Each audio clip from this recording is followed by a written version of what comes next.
dijelaskan. Hmm. Tanpa majikan beritahu pun saya tahu lah harus dijelaskan. Tapi neneknya ngeyel. Terus akhirnya kita jadi kayak adu mulut begitulah. Karena dia nggak percaya apa yang saya ngomongin. Terus nanti neneknya ngadu ke anaknya tuh mungkin dia bilang kalau neneknya salah ya saya marahin dia. Tapi setiap kali apa yang diadukan walaupun neneknya itu betul-betul neneknya yang salah, dia tetap menyalahkan saya. Jadi saya menuruti ya salah, enggak menuruti juga enggak betul. Terus satu saat pun saya beritahu majikan suruh pasanglah CCTV di rumah biar kamu tahu bukannya apa kalau memang saya salah saya mau disalahkan. Ya saya pun menerima kesalahan itu, saya boleh ditegur ataupun dimarahkan kalau memang saya salah nggak mengapa. Tapi kalau sesuatu yang saya tidak buat itu suruh saya mengakui di situ yang saya tidak terima, saya pun begitu pasanglah CCTV. Nah, terus anaknya bilang nggak usah lah, membazir saja, dia bilang begitu. Terus akhirnya masalah pun makan juga. Kan neneknya pelitnya minta ampun. Kalau ngasih duit belanja 20, 30. Kadang 30 pun katanya sudah banyak banget, orang suruh beli daging saja untuk masak sup $10. Terus pun saya beritahu anaknya, gini belum lagi untuk makan saya. Terus akhirnya pun satu saat pun saya konsultasi lagi sama majikan, ngomong sama mereka semua. Saya minta duit makan sendiri. Anaknya kan ada 4, yang 2 iya, yang 2 tidak. Akhirnya saya tidak dikasih duit makan. Nah, neneknya juga setiap kali mau sarapan itu, pokoknya apa saja suruh aku beli sendiri dulu, nanti dia ganti duit.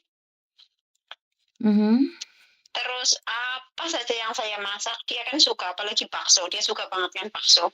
Itu kuahnya katanya sangat sedap. Saya beli 1 bungkus itu $40. Kita makan bertiga, 1 bungkus itu makan bertiga lah, makan siang. Belinya 40, nanti dia ngasih baliknya 30.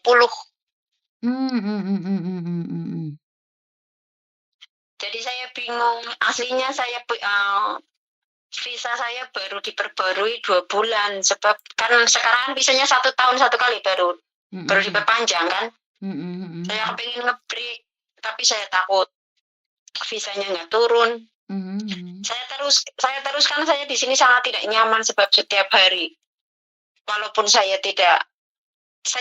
merasa saya tidak emosi, cuman cara menjelaskannya mungkin karena 1 kali nggak paham, 2 kali nggak paham, 3 kali otomatis suara saya agak meninggi. Terus katanya saya memarahi dia. Belum lagi masalah cucian. Nyuci 1 minggu 2 kali katanya banyak banget cuciannya. Lah hari-harinya 2 hari sekali katanya setiap hari buka mesin cuci. So saya nggak cuci pakai mesin lah, saya cuci pakai tangan.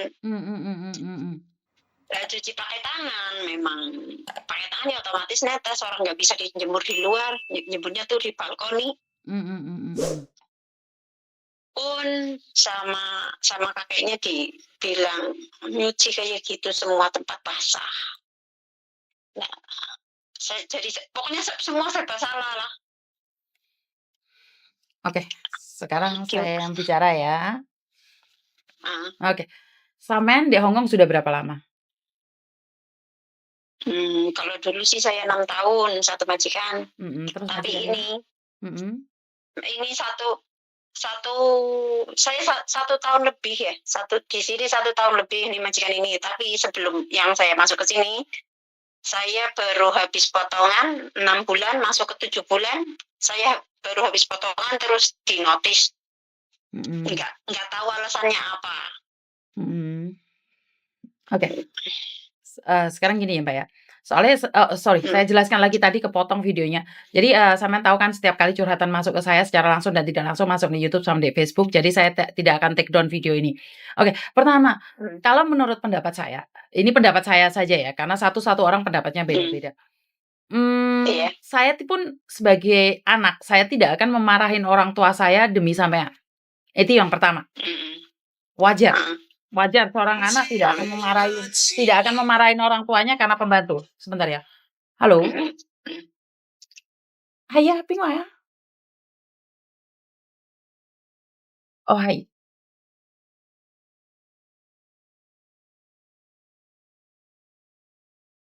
Ồ, thì thất thải thấy là cũng ăn. Dạ.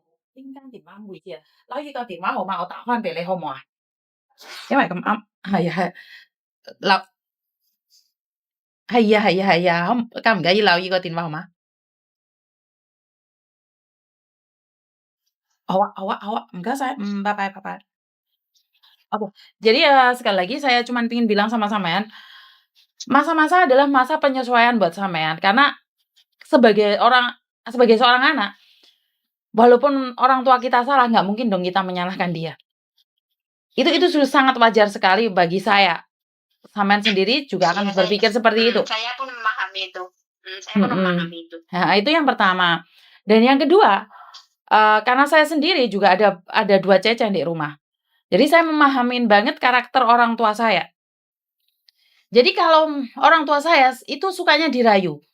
Orang majikan yang suka dirayu, Mbak. Tapi kamu selalu bilang dia salah, dia nggak benar. Ya mau tidak mau dia akan mencari kesalahan kamu dan dilaporkan sama anaknya. Dan saat kamu lapor, pasti dia lapor. Dan anak nggak mungkin dong percaya sama omongan kita. Kan lebih memilih percaya omongan dia. Nah, ini adalah sifat sampean sendiri, sikap sampean sendiri harus seperti apa. Karena saya pribadi saya tidak memahami sampean. Tapi yang aku tahu adalah merendahkan diri bukan berarti direndahkan. Tapi kalau sampean bilang, "Oh, wis tak omongin pisan pindho lho, Ceh. Jek koyo ngono ae suaraku mundak banter loh." Iya, saya paham. Tapi disitulah kesabaran kita diuji. Saya paham, siapa sih yang suka dimarahin, Mbak? Siapa sih yang suka dihina? Tapi kalau sampean mampu menahan emosi itu, otomatis kan berbalik sama dia. Arek iki tak seneni, tak lokne, sabar ya Ram. Otomatis dia yang berubah. Jadi saya tidak tahu dari mana salahnya. Kalau menurut pendapat saya, bener ya disalahno, apalagi salah. Bener tidak? Sampean harus nyata-nyata bener ya lo masih salah di depan majikan. Apalagi yang salah.